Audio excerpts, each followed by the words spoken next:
เป็นเบียดนี่ประชุมได้ใครนอนบ้าเธอประชุมลงไปสูงอะได้เปรียบตัวสูงตัวที่เตี้ยไม่ได้หรอกเพราะว่าตัวกระโดดไม่ได้ที่ประชุมถือตะกร้าไม่ได้ไม่ได้ถือตะกร้าได้ตลาดได้ประกอบเขาพยายาม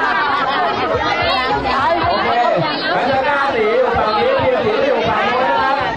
ทีมพี่บอยต้องอยู่ฝั่งนี้นะคนนั่งพี่บอยครับพี่บอยอยู่ฝั่งนี้ครับทีมอยู่ฝั่งนู้นนะครับจะเป็นทีมหน้าของนู้นโอเคสีมาแล้วนะครับ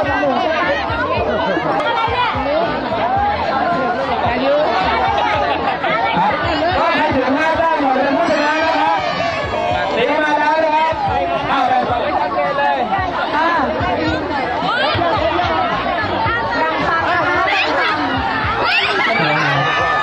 ้าหล่นอย่างเงี้ยฟาวล่ะ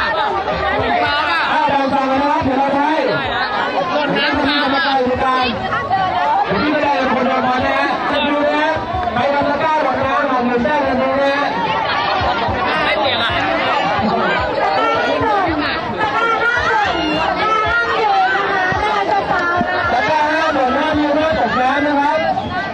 คนถือว่าห้ามตกน้ำนะคนถือห้ามตกน้ำถ้าคนถือว่าตกน้ำถือว่าเสียได้